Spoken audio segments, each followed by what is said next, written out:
तज़किया video देखने से पहले वीडियो को लाइक करें, राहम टीवी चैनल को सब्सक्राइब करें और बेल आइकन पर क्लिक करें। शुक्रिया। My first speaker is Dr. Faisal and he's going to speak about the importance of spiritual meditation, which is Muraqaba.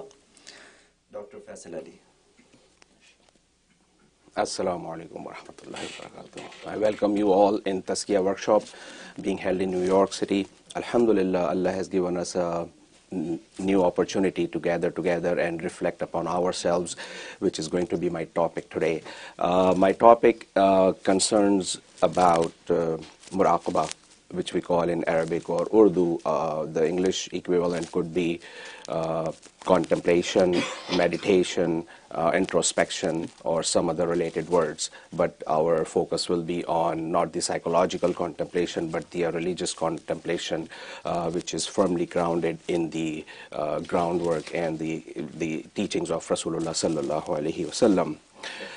I will start with a very beautiful narration about Rasulullah sallallahu alaihi wasallam, that when these beautiful ayat were revealed, inna fi khalqis samawati wal ardi wa ikhtilafil layli wan nahari la ayatin li ulil albab allazina yazkuruna Allaha qiyaman wa qu'udan wa ala junubihim wa yatafakkaruna fi khalqis samawati wal ard, till the end. So he couldn't help weeping throughout the night. He wept all night long, till the point came when Hazrat Aisha Raziyallahu Anha asked her, Ya Rasulullah, you weep so much. You have already been forgiven by Allah subhanahu wa ta'ala. Why do you have to weep so much? So he replied that why shouldn't I be a thankful slave to my Lord, Allah subhanahu wa ta'ala? And then he further went on to say one very beautiful part of this narration, that destruction be for the person who, despite reading these ayats and verses, does not ponder upon the creation of Allah subhanahu wa ta'ala. He gave us the warning that he person be destroyed who does not ponder upon the revelations and upon the secrets of Allah subhanahu wa ta'ala that he has spread all around us. Allahu Akbar. So he is basically giving us the invitation to start pondering upon ourselves. This one aspect of our religion has fallen by the side. I can say for the most part that I am seeing contemplation, thinking about yourselves, about your inner selves, reflecting upon yourselves, reflecting in your inner feelings, is not really taking the main stage in our lives. It has fallen by the wayside. Most of the time we are just thinking about performing different worships, which is good, which is definitely the best thing to do, but there's also one very, very important aspect in our religious and spiritual lives, which is contemplating about in ourselves about the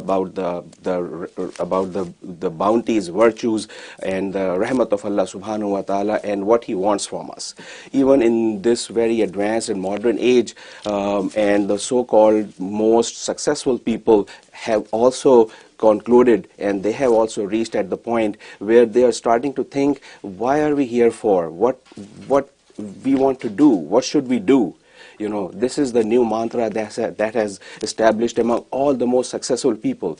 Despite getting all the things in their lives, they are still not satisfied, and they are still questioning themselves. So they are going back to the basics, which Rasulullah sallallahu alaihi wasallam taught us many years ago. Rasulullah sallallahu alaihi wasallam at one point advised us, remember Allah through perfect zikr. So someone asked him, Ya Rasulullah, what is the perfect zikr? He replied, the silent zikr. The zikr, that the remembrance of Allah that you do in your hearts, where no one else is there except you and your Lord, and you are just communicating to Him through silence. Allah even listens your silence, and He responds that in kind. Similarly, Rasulullah sallallahu alaihi wasallam said in another hadith that silent zikr is not even heard by angels.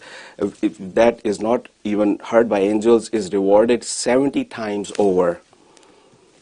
And the full narration goes on to tell us that on a day of resurrection, when all the good deeds and the bad deeds of a person will be presented in front of him by the angels, then Allah subhanahu wa ta'ala will ask all angels, tell me, is there anything else left for him to be credited with? They will say, Ya Allah, this is all we have, and we have presented all his deeds, good deeds or bad deeds, in front of you. Allah will tell them, wait, there are more deeds for him which have to be credited, and those deeds will be the silent zikr that he has done, the contemplation, the introspection that he has done on the power of Allah, on the glory of Allah, and Allah will credit it directly, from his knowledge and rahmat. Hazrat Abu Sa'id Khaddar rahmatullah alayh narrates that one day he had a dream and he saw a shaitan attacking him, and he tried to beat him back with a stick, but the shaitan would not budge, and he was not afraid or scared of the beating. Then from a divine voice he heard, Hazrat Abu Sa'id says that he heard a voice telling him that, "Oh ya Sa'id, your shaitan is not going to be scared away by the beating or by the stick that you're showing him. He will be only frightened by the light of the nur, the spiritual light that is kindling in your heart." And that, the contemplation, the muraqaba, the thinking about the virtues of, the thinking of Allah in your heart, that kindles a nur and the light that frightens the shaitan away. So in Quran, so many places, Allah has clearly encouraged us to reflect upon yourself. Do not they reflect within themselves? Don't they think and ponder over themselves, how they are created, where they are going, what they're supposed to do, and stuff like that? And then I just read one ayat that those who ponder over the creation of Allah, that is also one of the ayats of Allah subhanahu wa ta'ala. That all gives us a simple message that performing your acts is one thing, very, very important. We have to be dutiful to our obligations. We cannot neglect any part of that. And by narrating me the fact that when you perform a silent zikr, you will get the 70 times more reward, does not mean and does not obviate you of the need of the compulsory ibadats. But at the same time, don't forget the contemplation part. Give yourself at least 5 minutes or 10 minutes a day.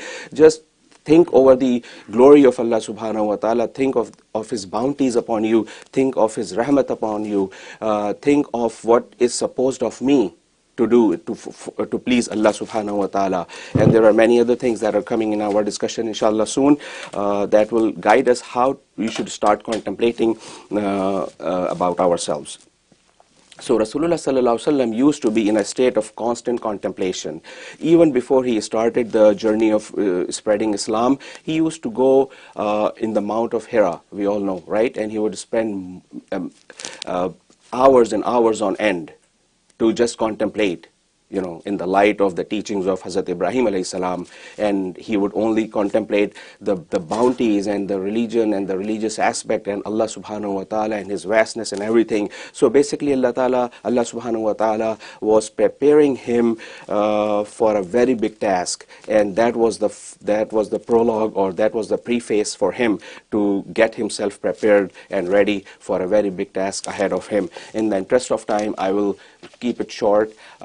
I would love to, continue on other days to, expound more upon this beautiful topic, which I love myself as well. But, our Sheikh's teaching is very, very important in this regard, as he always teaches us to keep contemplating Allahu Haziri, Allahu Naziri, Allahu Ma'i. Allah is present among us, Allah is watching us, and Allah is with us.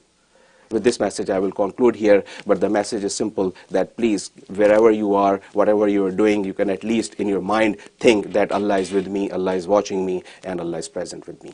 وآخر دعوانا أن الحمد لله رب العالمين. MashaAllah. Jazakumullah khair. Thank you very much, Dr. Faisal Ali. A very complex and interesting topic. Takbir. Allahu Akbar. Nara Risalat Muhammad Rasul.